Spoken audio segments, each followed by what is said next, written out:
everything. Yeah. But I always know that nobody's going to do anything either, so it doesn't matter. Yeah, and that can be frustrating. It kinda makes you stop and do things every once in a while, like, it hangs me up sometimes, but not so much anymore. I don't care. I could give 2 fucks if they do it or not. That's up to Yeah. them. No, that's hilarious. Well, thanks for being on the show. Of course. My random show. It's not really a show yet. I haven't really started it, but So what? You're doing it. yeah, no. So I figured before we get into it, I figured we just catch up for a minute and then Mhm. I'll try to make something that's maybe both beneficial to, your audience and mine and Yeah. whichever. So, and I've been following you for quite a while and, I obviously love what you do. And every once in a while when I do have time to actually write for my own website myself and for other people, I do try to reference, people that I do think are thought leaders in the industry or who are always givers without selling. And then you Yeah. kind of put out that video today about, you don't have to be an inflatable Iron Man selling your shit all the time. You can kind of just do it, genuinely and people will actually, say, shit, she probably knows they know what they're talking about and I should give them a call. And that's usually how I get most of my referrals. That's how I get it too. Yeah. People the post I put out today was literally about that. It was about, that too many people sell all the time, left and right. And then, they wonder to themselves, they're like, it's not working. Why isn't it working? Why isn't this working? And I'm like, because they don't even know who you are yet. Yeah. They have to like you first before, you know what I mean? Like, granted, the service is probably going to match up with what they're looking for, but man, if they like you Yeah. and Then you're probably they like your, solid. yeah, then it just makes the whole Yeah. process easier. So just, and like I said, you can give away all that secret sauce or whatever you want to call it. When you give it away, they're not going to do anything with it anyway. It's there, Yeah. but they're not going to act on it. No, that's true. Yeah, and I guess I've maybe struggled that with my own business because working in agencies and full time, and then doing freelance a lot of the times over the past 10 years, you get kind of caught up in, do you do a lot of like you don't really have time to do a lot of strategy for yourself. So when it comes out, you Yeah. got to get it out, or it gets backburnered. I find. Just the big thing is automating as much as you can automate, Yeah. which is difficult, and sometimes that takes manpower. Yeah. And invest in those people that can give you back the time. Yeah. Like, I've learned that big time. so I'll always spend money on people that can save me time. Absolutely. Yeah. I couldn't agree That's a more. great investment for me. Yeah. Yeah. I couldn't agree more. So that's one of the best things any advice I can ever give anybody is I'm like, if you have a budget, you don't need to run ads or anything else like that yet. One of the best things that you can do is invest in other people to do it for you. Then Yeah, that gives you the I time to agree. make content. Yeah, no, I agree, and I kinda love that we just, like, jumped right into it. It's like, why even start with an intro? We'll just put this right out. Fuck that Um, intro. because, a lot of times, like, I don't have a lot of time to listen to a lot of other, marketing podcasts or, follow a lot of other pages, but I do try to keep my hand on the pulse so that I can give my clients the best possible quality of work.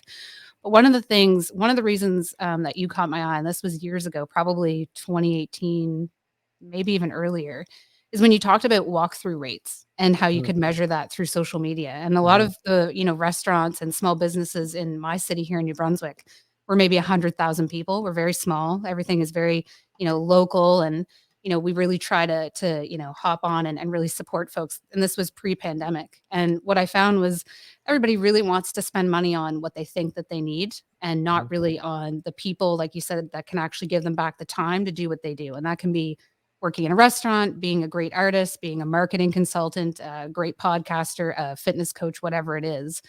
My advice usually is, try to stick more to what you do and put the pillars in place that help you sell what it is that you do. Yep. And you really caught my attention when you were, really cutthroat about walkthrough rate and measuring dollars. Like what's the sense of putting up a billboard or putting up ads if you can't measure what the hell is happening with them? You should be able to say how many people came into the restaurant at least through, the pizza ad that we did. And I just thought, thank you. Someone at least knows like what I'm trying to convey when I was making strategies for clients. And they thought at the time I was out to lunch. And I said, no, it is possible and we can do it. You just have to invest in the people that are able to implement those technologies for you Yeah. and give you the right data on those reports. And then whether you're spending $1,000 a month or $5,000 a month or 10 on your marketing, at least you're spending them reactively and on the things that matter. So I've always gotten that from your content. I appreciate that. And I try to bring that up to every single person that I talk to. I'm like, what is the measure of success? What is the Yeah. measurement of the success of whatever we're going to, put our money into? Mhm. And I'm not against traditional advertising. I'm not against it. But I also am in a position where if we're going to do traditional advertising, with some people, it does make sense. It makes sense if you, one, have expendable budget. So Right. you have budget that you have to spend towards the end of the year. And in America, the way our tax system's set up is you can spend some extra advertising going into the end of the year to save yourself and get yourself write-offs as you move into the next year. So I always say, like, let's do some traditional marketing at the end of the year. That way we can When spend sales get tough. You got it. And then Yeah. and in that situation, I always say, let's use the traditional marketing for branding. Let's Yeah. just use it for branding for a really, small and minute audience that we're trying to catch. The other stuff, we want to make sure that we have things in place, whether it's a pixelation or it's a configuration in a form that we have that's being submitted, or that we have a real technology that can track someone walking through the door by recording the MAC address on their cell phone. Mm-hmm. Whatever that is, I want to know how many butts in seats equate to the money that I spent, equate to the return on investment that I get. When I know that, then I feel confident that I can continue to listen to this person with my marketing. So I always say that first. And then when I break down their budget, because they always get really nervous when it comes to budget. And I'm Always. like, yeah. I reduce it to the ridiculous. My dad told me this a very, very long time ago. Take the budget and divide it over each day in a month. So if you've got $1,000 divided over 31 days, now you're talking about daily budgets. You're not talking about monthly, huge, gigantic budgets that you see in your mind. You're talking about a daily budget. And when you think of it that way as a business owner, it really starts to make sense. My God, why would I not invest $20 to $30 to $40 a day in my own business to get it in front of more people and then be able to track how many people came in the door for that? Why would I not do that? Yeah. When you put it that way, it's always a no-brainer, right? I How think can it's you say no? Yeah. People, I always find too, even as, like I work really hard for my clients, but I sometimes find it hard to invest that time in myself to continue to nurture my own funnel and blog and implement those exact same things. And I find, you have to be really careful, about where you're spending and really put it where you can get, time back and remove barriers to action. Right. So I agree with that. And people, it's hard to spend money. I just went out and I got a new logo and part of me said, you don't need one. You don't need you got a great lead system. But to me, brand is really important. You should be proud of what you put your name on things. And, I think when it comes to sometimes taking meetings, and I learned this a lot in an agency life. Lots of meetings happen. A lot of those proposals never close. Yep. And that's part of the reason why I started my business is there was a lot of folks that would come to me that were in the nonprofit sector, that maybe didn't know that there were certain grants available here. And to me, it's why turn those folks away when we can help navigate where to find those funds and then nurture them through those phases of where you kind of implement service. So I think, it definitely, people have the idea of, it's a good idea to get in front of people, but when you say there's a price or you put a contract in front of them, especially with social media, and depending on the generation you're dealing with.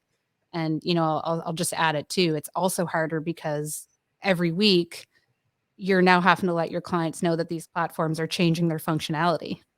So good luck getting someone to try to adopt your strategy sometimes, let alone trying to get them to, use new sticker functions and, use live rooms. And, so I do try to get the information out there as quick as possible so that it can help people, especially during, pandemic and for small businesses. But it's hard getting folks to spend money on things that, really does give them a return on investment can sometimes be hard to navigate if you don't lay it out in very clear, simple terms.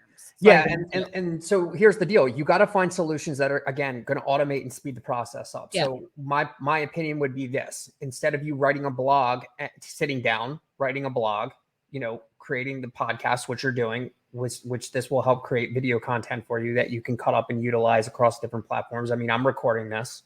Yep. Why wouldn't I? Yeah, absolutely. I'm going to cut some of this up and I'll use snippets of this for pieces of content. Now, the way that I would do it would be to go live every day, like I'm doing, and it automatically gets recorded. Pick whatever platform you want. That live gets recorded. Take that live recording, upload it to rev.com, and have a blog ready within 12 minutes that's ready to go out on your site. That'll help index you when people are searching for the solution that is talked about in that topic. That's done. Now you've got a long form YouTube video that you can put up. That's an hour long, 45 minutes long, 30 minutes long that you can upload from there. You've got a long form piece of content that you can cut into shorter forms of content for the other platforms, whether it's 3 minutes, 1 minute, 30 seconds, 15 seconds, doesn't matter. And now you've got an entire marketing plan based off of one piece of pillared content.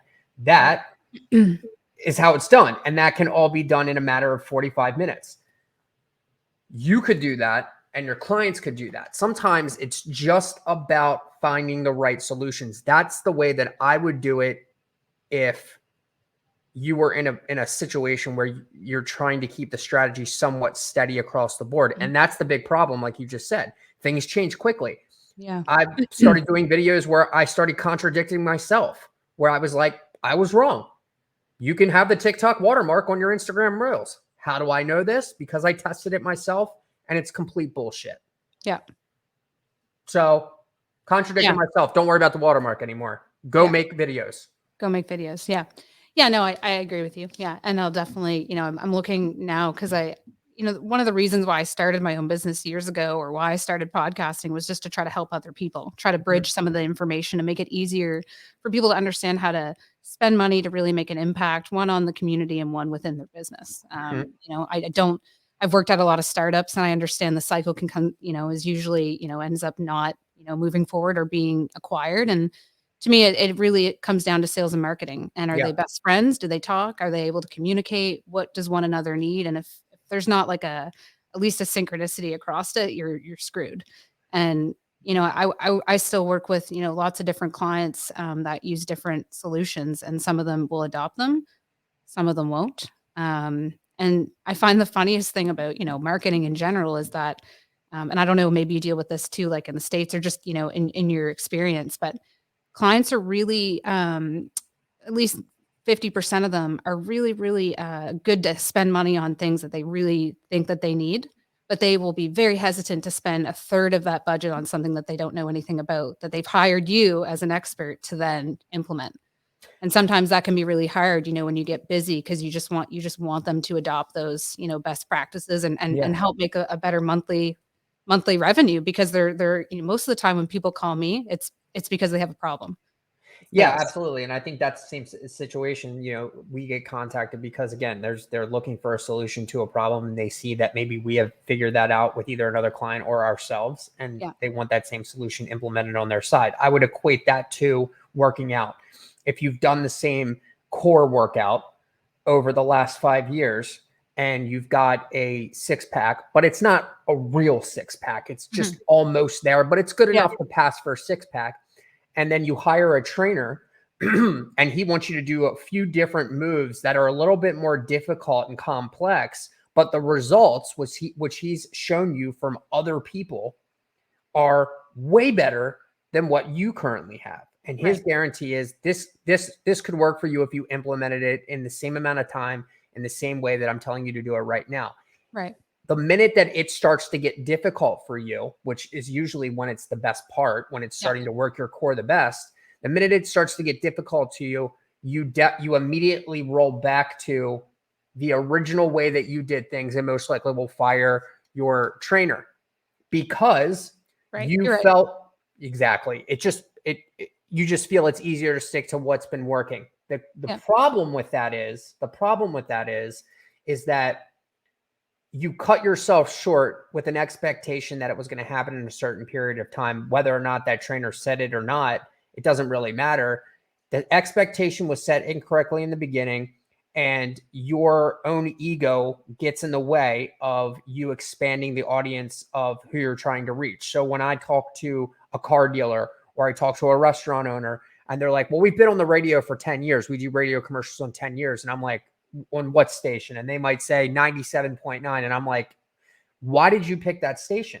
And they say, well, because I listened to that station. And I'm like, so you hear your own commercials on it? And they're like, yes. And I'm like, What about the other 40 to 60% Yeah. of the audience that is your clientele that does not listen to that radio station? Why not advertise on this? Why don't listen to that? So what you're saying is you pick that station because you listen to it. That's not a strategy. That's No. an egotistical marketing move. Yeah, absolutely. Yeah.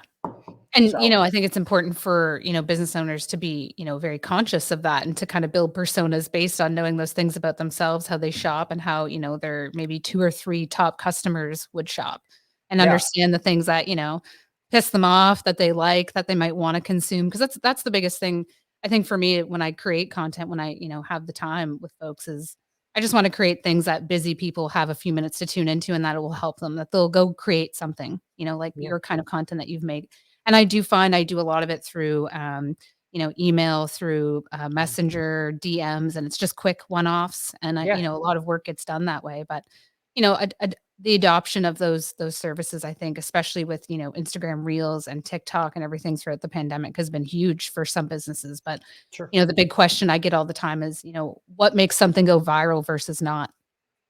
And I think everyone's trying to make viral content, and I just think that that's yeah, you just have to keep creating, right? And you've always said that too. I've always noticed that in your content. You don't try to create, the white whale of all of your content. You just continue to hammer it out. You try to share helpful tips to folks and you're genuine about that. And if something gets more views than the other, great. And if it gets more distribution as a result, great. And I've always loved that and I'll just say it, I've loved that you've never been a douche about it. There's a lot of sales and marketing people that are just, well, just No, I God's know. gift to business, right? I know. I know. It's And they say, hey, look, can you click here to learn more? I mean, yeah, I don't the video I put out today. Today is February 3rd. Go find that video on my platforms. It literally says you can go back through my content. I'm not selling anything, not one time yeah. in any of my content. Probably over the last 3 years have I attempted to try to sell anything. If someone wants to use something, I direct them to our website, and if they want to buy something, great. If they don't, just keep following me for the free Keep stuff. going. Yeah. But to answer your question, and this will be an easy way for you to respond and answer to the question of how do you create viral content and or slash how do you go viral? The answer will always be this: how do you get sick and get a virus? Mhm. You're not looking for it. The virus is looking for you. And if it That's deems good. that you're a good host for it, it will choose you and you will go viral. If not, it is what it is. Mhm. So it's about creating a good digital immune system. And if you can attract the right virus, then it will tell you. And when you do attract that virality, that's when you need to start paying attention to your audience and go, okay, now wait a minute. Now that I'm at this point, what do I need to continue to do to continue this trajectory? What you Right. need to know realistically is that trajectory is not going to continue. It will then even out and you're going to start back from zero again. If you ask anyone that's gone viral, a majority of them will tell you that their life has most likely not changed one bit. Mhm. But the only way to go viral is the same answer that I would give you on how many times you need to post a day. You have to post more than 0. Mhm. That's it. Yeah. There is no secret under Yeah. any circumstances. I'll put Yeah. a nail on the coffin on it right now. There's no secret to going viral on a platform. The only thing that you can do is take shots on goal. That's Yeah. it. I agree. Yeah, and That's it. it doesn't matter, it seems, whether it be, big corporate budgets or really small budgets with a great idea, it really just it's just situational, right? And you just have to kind of do it just because and it exists and people find it and that's great, but really what it should do is it should help, the buyer really navigate making a decision, I have right? multiple Or clients that have over 1 million followers, yeah, and um, not one of them makes content with the intent of going viral. right. If you were to ask any of them, they would all tell you that. What they do is they live and breathe on the platform. Mhm. They show you everything. They show up every day. There Right. is no missed day. Like going to the gym and working out every day. They put in the hours. Their digital muscle is strong. And the average person that immediately wants that fast move. The reason that they don't get that is because they're looking for the shortcuts to get there, and it just Right. doesn't work like that. Yeah. I tell them their time's going to come, but you're not in control of that. The community's in control of that, and the platform's in control of that. Yeah, no, I agree with you. And I know you've been, always very honest about things like that. And I agree. I think you just have to create and go out and, be a good product or business or service and, be Yeah. there and show up for your clients because they don't buy really what you have, they buy from you. Yeah, And absolutely. and one thing, this is a personal question because, I've been doing, marketing for about 12, 13 years now. And when I got into it, it was really, right before social media was, pre-influencers, a lot of the things that we're used to now. And, one of the questions that I get asked from a lot of, I'd say like artist accounts, musicians, folks that have had a lot of influx in their accounts. Instagram support is terrible, obviously. I don't know if you have the same experience in the States that we do in Canada, but Yeah. there's really no support. But things like, your following fluctuating, but without anything actually happening. So, like, even once in a while, like, I'll notice my followers will go up 10 or 20 without any notifications Hmm. and just like, glitch things. And I get a lot of questions about, artists who had, blocked a lot of ghosts and robot accounts like years ago that really have a hard time growing their accounts. And Hmm. that's something I've faced as well. Do you have any advice for anybody combating some of that? I mean, the one major thing is just reporting on everything that you see that it looks somewhat suspicious. Yeah. I mean, look, it happens to all of us. Like, I mean, it really does. I have there's probably 16 duplicate Todd Collins TikTok accounts that try to get people to go to WhatsApp and, Right. do things like that. There's followers sometimes where I'll look at my account and I'm like, dude, what the, like, why is that person following me? What people don't realize is that India is a very, very heavily they use Instagram more than they use TikTok. Yeah. And Russia uses TikTok more than they use Instagram. And Mhm. what you'll find is that there's a lot of Russian accounts on TikTok and there's a lot of Indian accounts on Instagram. Sometimes those really are real people.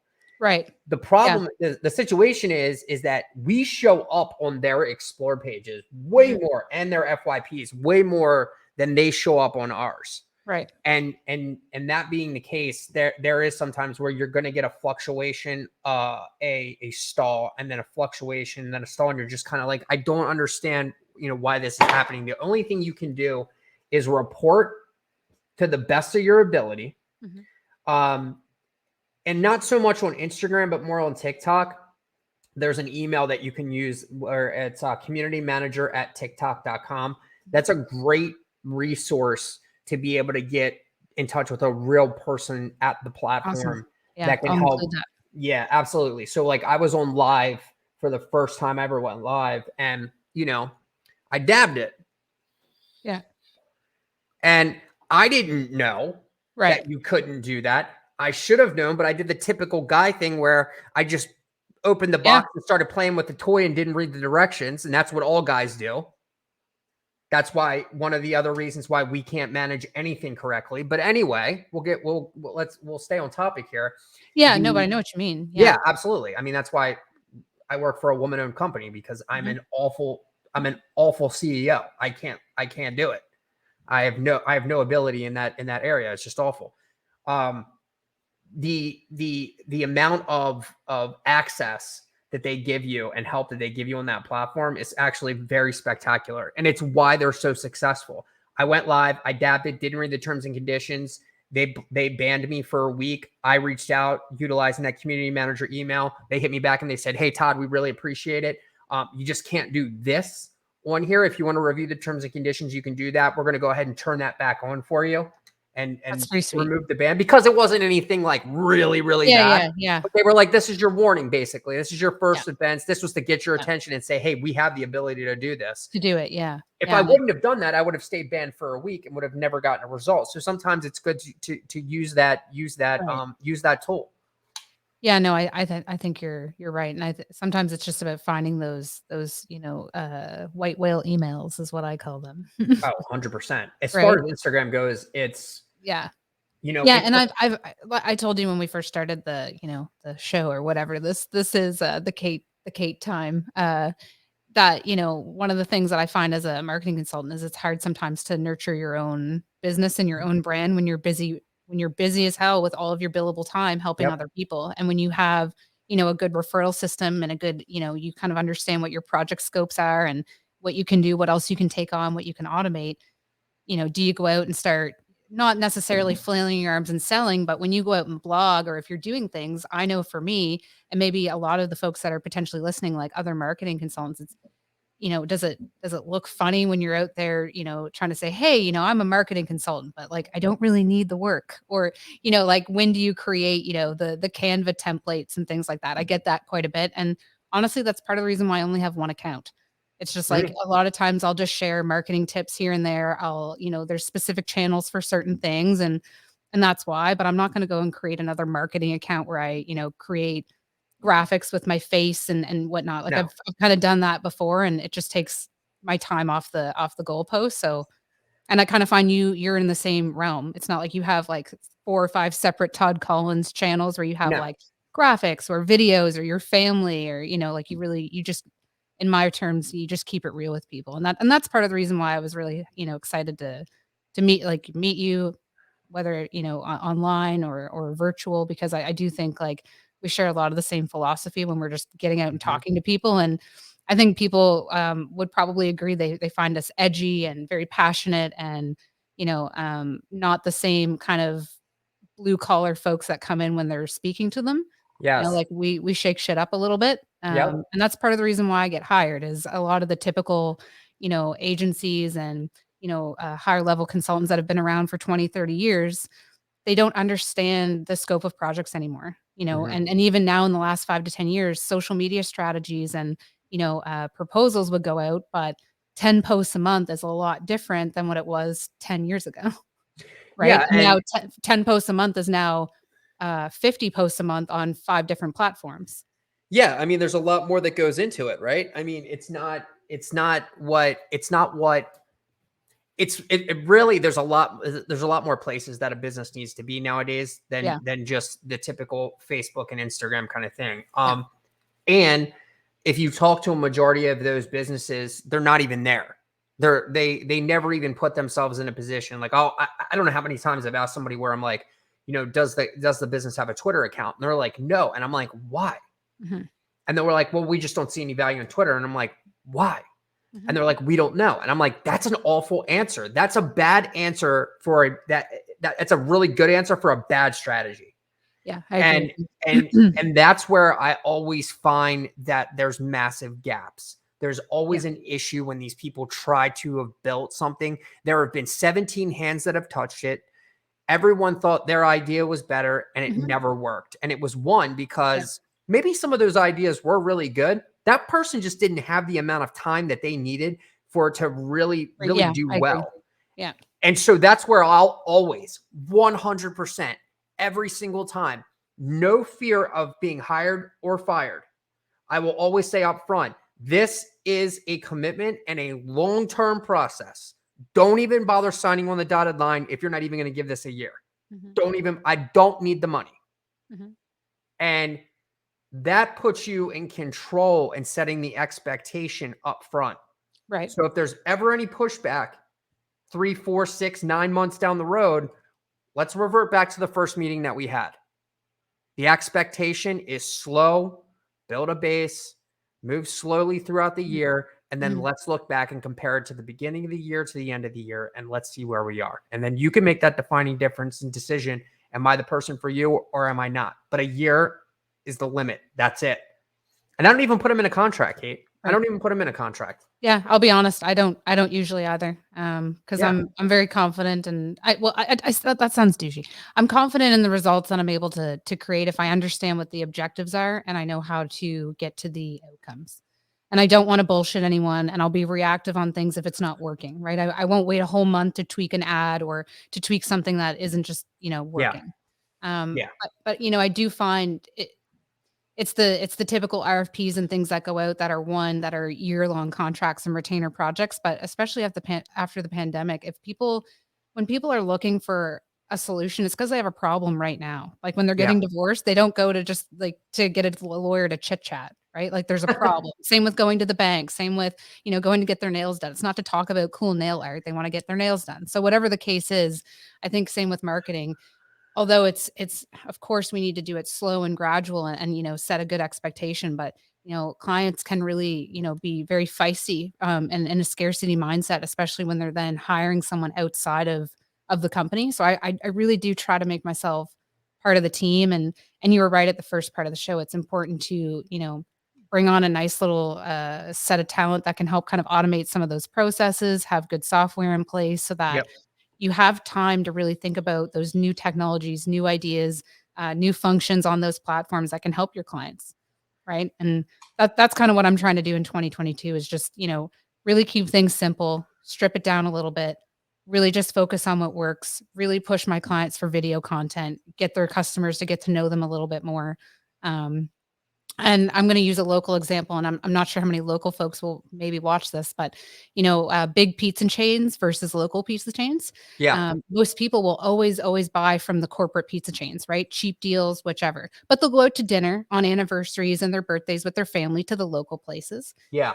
But they follow the local places online. And Yeah. every time there's a feel good story or go support your local pizza place, they're having a hard time, everybody shares it. But no Mhm. one follows or shares the corporate stuff. And I always kind of use that as my main example. And it's like, leverage that. You don't have to be posting, for example, pizza graphics or chicken wing graphics every day. Put a picture of you guys making the sauce, talk about it, talk about where the ingredients come from, talk about what the shift was like that day. Because to me, one of the things you also said that kind of stuck with me is if you were to look at that account, would you want to follow it? And that always stuck with me. It should You even know? be that should even be what you take into, into your own account. I Yeah. always say that. I'm like, would you follow you? Yeah. And it's like if there's a lot of people out there that would say no. And I've said that to other businesses. That's been a great closer, by the way, for me. Like, Yeah. I'm like, seriously though, would you follow Yeah. your Is business? this And they're fun or like, can you just yeah, check in once in a while? Because I don't yeah. have to follow you. I can go watch Todd Collins stuff anytime. The answers are Mm. all out there, by the way. Yeah. So here's the deal. Does Wendy's have the best food in fast food? The answer would probably be no. Mhm. Do they have the best social media when it comes to fast food? 100%. Mhm. Now, what they did is they created a personality on Twitter. And the reason that their Twitter following is so popular is because of that personality and what they've been Right. able to do. Yeah.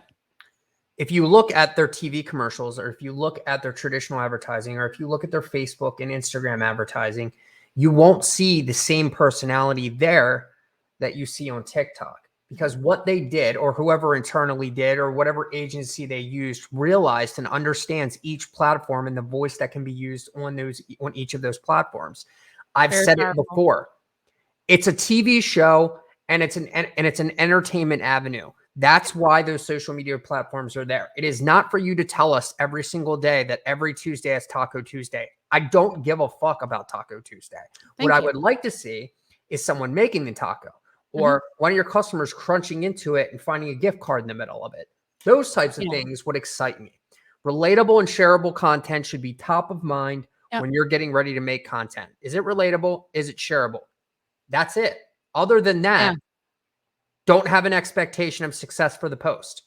Yeah, and also to go back to, scope of work and, being conscious and, really appreciating people's eyes and ears. I think it used to be you could just put out the same graphic on every platform. Well, you Yeah. shouldn't. You should have never done that. But if you did, it's okay. We all did. But you can't do that anymore, right? Because No. now it's like, hey, do you follow me on Instagram? It's like, well, why would I? I see all your shit on LinkedIn or on Facebook. Right. So that's kind of why I do try to bring a different kind of set of, not standards, but just like brand kind of recognition to those Yeah. things. And you're right. And like the client you had mentioned who said, well, I don't advertise on that station. Well, why not have a different thing for Wendy's on each account and have, the other 100,000 people be able to come and buy spicy chicken?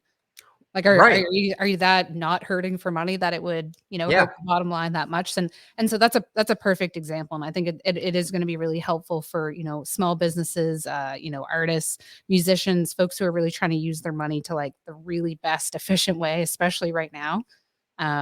It sucks seeing, businesses close and whatnot, and it's all for a different variable of reasons, of course. It's not just pandemic. Like, if you didn't go online before the pandemic, it's, there If you didn't do that, if you didn't take the precautions and you didn't yeah, pivot when you were supposed to pivot or, yeah, or things like that, those are all results of that. I will push back a little bit on the posting the same thing across each platform yeah. because I do that. Yeah, And sometimes, but not all the time. no, well, I kind of do, and I'll tell And you you don't do it at the same time every day. Like, you wouldn't. sometimes Yeah, I do, and I'll tell you why. I'll tell you why I do that because the people that follow me on Twitter don't typically follow me on Instagram or Facebook or gotcha. LinkedIn. The Yeah, people on LinkedIn, those people live on LinkedIn yeah, and they really don't go over to Facebook. They really don't go over to TikTok, things like that. The people that are on Facebook, they hate TikTok and right. they're really not going there. So there are potentially people, my real true community, that will hit me on all the All of platforms. them. Yeah, But yeah, I know that each person has their number one platform, even though we absolutely. may have picked ours. It Yeah. is what it is. So that's the only reason, but that's my own strategy that I use for me. Do I use that strategy for all our clients? No, but I use it for me But you know your 100%. audience, right? I know You're my conscious audience. of that. Yeah. Absolutely. So that's fair. Yeah. But like you said, that it may not be that way for every client, and that's fair Absolutely too. not. Absolutely Yeah. not. I mean, an attorney client, I would I'd rather them maybe do a little bit something different on LinkedIn and Right. Facebook than I would have them do on TikTok and Instagram. So, yeah, absolutely. But I think I'm a cast the wide net guy. Right. I want to catch as much fish in that net as possible on each platform. And I make mistakes too. Look, I mean, I wish I was putting more effort into YouTube. I really, really wish Yeah. I was, but something keeps pushing me back on it. I wish I would go more live on Instagram, but something keeps pushing me back on going live on Instagram and just sticking with my TikTok lives. Why? I don't know. Yeah. But that's the situation that I'm currently dealing with We'll help myself each other. internally. Yeah, I'm just trying to figure it out No, because I know what you mean.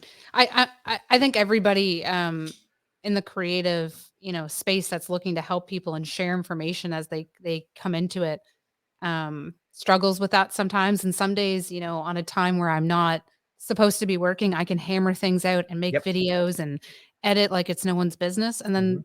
some days there'll just be times where I don't really have it in me, but I could do it for, my clients because it's, it's rent money.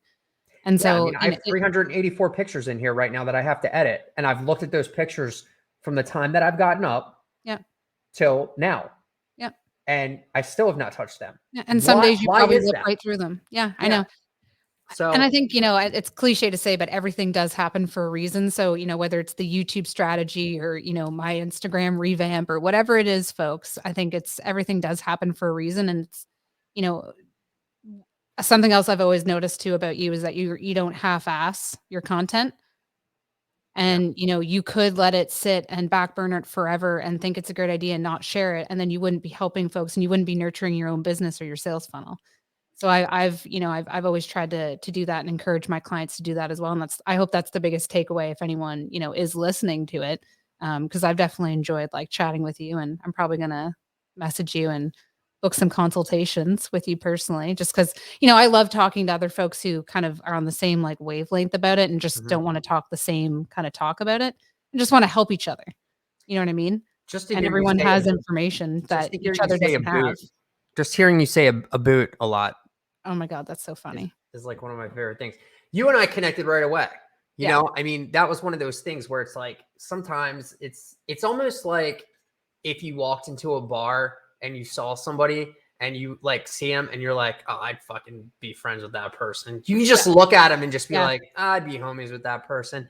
Yeah. And then you talk and you're like, fuck, like this person. So like I feel like that you and I have always I I know, feel me like too. you know what I I mean? feel I like just we've done feel this like a it. bunch. That's kind Yeah, of I feel funny. like we went to like high school together and like Yeah. sat in the back of the classroom and threw stuff at people. I don't know.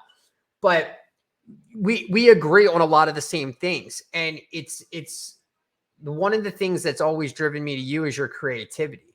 Like when you did like the wolf head stuff and everything else, like that stuff, like I love that stuff, like because Yeah. it was so creative and so outside of the box. And people don't realize how much it actually takes to create something like that, and then Yeah. and create the content for it. They don't realize it, and No, I appreciate that. they Thank should you. be appreciated more. It's odd to me sometimes the stuff that doesn't get appreciated and the stuff artistically that doesn't on here, because that's really what it is. Yeah, You're and I think sometimes people get stuck too in wanting to be a bit, elusive and private versus, Mm, creating, beautiful content because it is fun to go out and create with, your phone and other tools. And yeah, I get stuck quite a bit like that. And I think as, as business owners too ourselves and working with a lot of business owners, that's kind of where the content creation part is sometimes halted. And I think that's just for everybody. And especially now, like even in like my own like podcasts and stuff with my best friend, like sometimes we're just not feeling up to it, but as soon yeah, as we start doing it, we just start hammering it out, and it's awesome. And I think that's the biggest takeaway I'd hope for everyone to just kind of get today. It's just start creating stuff, get it out. It doesn't have to be perfect. Put on your jogging pants, a nice hat, and just start talking to people, because it doesn't matter. Like it, I think that's what people are going to look more towards is video and yeah. how to navigate those decisions. So I wish people would take that advice more, but they don't. yeah. Um, when I post on my profiles and it's video, I get a lot. I mean, I switched almost to it's 95% video now on top of everything else that I Right. posted. And it didn't used to be like that, but I was Yeah. just like, I'm just going straight video. I see where it's going. And I kind of converted to video before, like they were like, that's what we want from people. Right. Because I wanted to show people that you could do it. And that's why I'm doing the live thing every night Yeah. for a year, because I want to show people that they can do it. And if I did it, then it at least puts them in a Possible. position. Yeah, Yes, well, it puts them in a precedent. position where they go, well, if he can do it, I can do it. And that's what I want them to feel like. Yeah. No, that's But true.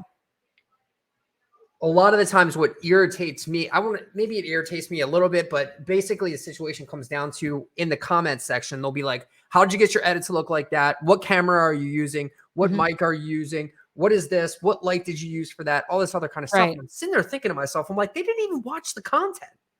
They didn't even No, think, no. they didn't even listen to what I was saying. All they care about is the look.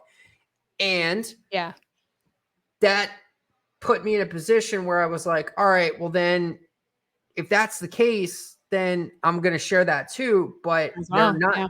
but they're not thinking about creating. If they're thinking about creating content, they're thinking about creating content in the wrong way. Yeah, I made those moves for it to look a certain way, Right. but that was not the reason that I did it. I wanted it to look a No. certain way because it fit the brand. I didn't want it to do that because I thought it would do better. Right. That wasn't in my head. No, and you've always kept it real like that, and I do appreciate that. I'm kind of the same way, and that's why I like when I'm watching your public speaking and whatnot. So I'd love to maybe develop something in the future, like where we can kind of just like do a bunch of jabs and like really teach people some stuff. You know what I mean? And I do really appreciate you jumping on today. I know like it was a little bit hard jumping around. We're getting like 50 centimeters here tonight. It's going to be another. It's just Oh, been crazy storms the last 4 weeks. So I'm going out here right after this call to get our groceries. It's packed at all the stores. So that should be fun. And that's then awful. I'll probably edit this after and get it out. And yeah, so thank you so much for Of jumping course. on. I really do appreciate it. Will you jump My on again pleasure. sometime? Absolutely. Always. All you have to do Okay, is hit good. me up on Instagram. You know that. Yeah, no, I definitely will. I appreciate it. And yeah, this has been great. You've given me, lots to think about.